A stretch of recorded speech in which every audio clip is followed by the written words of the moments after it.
Welcome to day 13 of our 21 days of prosperity coaching. You're almost 2 full weeks into this. So hopefully these are getting easier for you. Day 13's mantra is heart. Have you heard that phrase, put your heart into it? Honestly, that is what takes people from, being pretty good at something to champion level. If you really want to excel, you've heard people talk about 10,000 hours, right? You've also probably heard the phrase, I think it's from Buddha, that if you do what you love, you never work a day in your life. I am doing what I love. I work very long hours and I love it. I feel like my life is just one constant joyful thing. I care deeply about every one of my coaching clients that I know personally. I care deeply about anybody who has attended a retreat. It's because of the 21 days of prosperity coaching, the mantras. I do them myself, and it becomes who you are.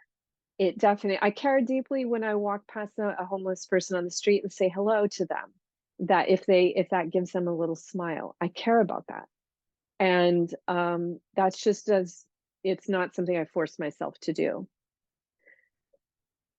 So whether you are putting your heart into this 21 days program, put your heart into it. Again, it's not necessarily as expensive to do some of the things I'm suggesting to you. Like you might say, I don't have enough. Let me put it this way. When we did our Restormal retreat in March, there was somebody who came and she was a younger person. And, her family was like, well, why are you going? You don't have, you should be saving your money. And she is saving her money. She actually got a great deal because she split the room with somebody else. So it was not going to be that expensive for her. And she just was going to be as frugal as possible. What she experienced there as a result of that was that everybody kept giving her things. Someone might have bought her a meal here or there. Someone actually gave her luggage. She had her things in bags because she couldn't afford to buy luggage. Someone actually gave her some luggage. It's just really interesting how, again, I told you about my own experience when I was really sick of my business and needed to make changes and just didn't know how to do it or where to start, and decided that I really wanted to go to Italy. It wasn't on the cards at that time because if I couldn't afford to pay myself, how could I justify going, for a month to Italy? And the universe said, well, here's the money. Now all you need is the time. So trust the fact that as you lean into whatever it is that your heart is saying you really need, that you're going to find the ways and the solutions to do that. If your heart really needs 21 days out of your life now, and hopefully for you, or maybe not in the same city where you can tend to just keep doing the same things, even if you've taken the time off from work. Maybe it is going to be, what should I do to volunteer? And maybe then you even get your flight and your meals covered. So my son is in a nonprofit organization, and it's one that's very, very near and dear. He's on the board, very near and dear to his heart. And they not only put in wells in the Democratic Republic of Congo, they actually created a school there as well. And he, really wanted to go and see the results of what they had built. And again, he wasn't getting paid to be on the board, but that became the thing that he was able to do. He got to spend a month in Africa and seeing the fruit of the labor that this organization had done. So it may be that your charitable giving is going to be the ticket for that 21 days in a different setting that's going to, boy, it just explodes your heart, and not in a heart attack way, but in a way of kind of like, the Grinch growing, the heart growing, growing, growing, growing. It's amazing what happens, especially if you put yourself in another circumstance for 21 days and it's actually in service. Wow, is that an impactful thing to do? So I keep thinking because it was funny what there was a memorial service that we were doing, and I was going to play the piano while a few people were singing a song at this memorial service. And one of the people singing was a very young child, and then there was a really good elderly man. He had kind of an Elvisy type voice. The child was singing off pitch the whole time at the top of his lungs. And at the end of it, I went over to my dad and I said, "Oh, I'm so sorry."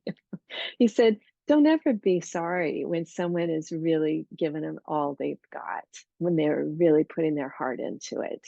He said, "Doesn't matter if it was all off pitch. He was putting his heart into singing that." And it doesn't mean that I really want you to go out there and do something you're not great at the top of your lungs. It's probably a better idea to try to, harness your talents and your gifts. But, it may not sound pretty as we embark on this new journey of who we are. And, it may be that our clothes are in bags and some good Samaritan sees that and offers us luggage.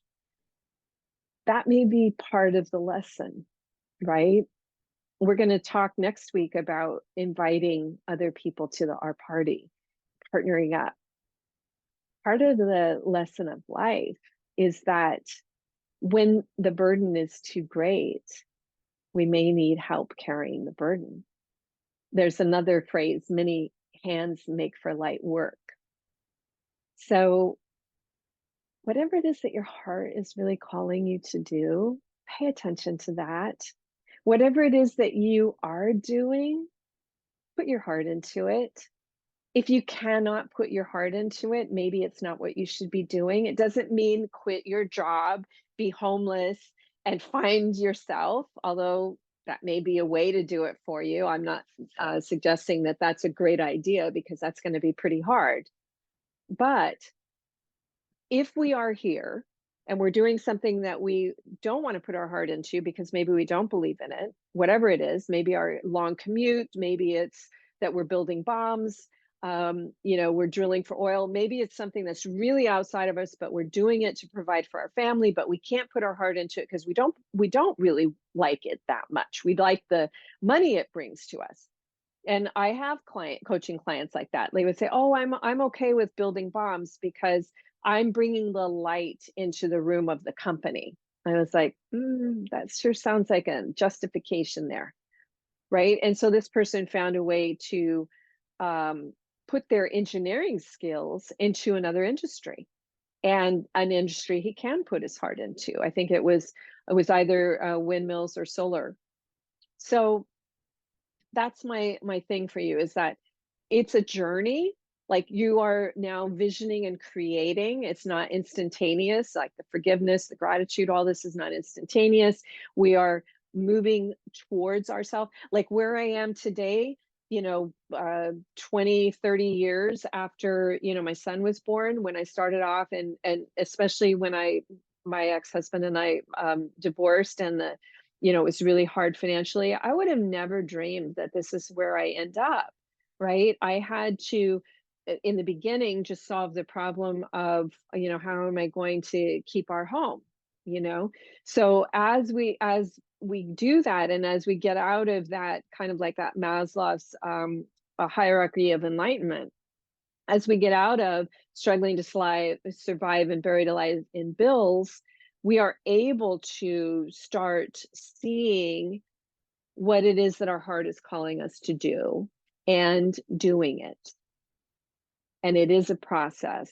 And the more that we get rid of the heavy load, the faster that process happens, the more we have real actionable solutions. Like, my life changed immediately when I stopped spending so much on housing.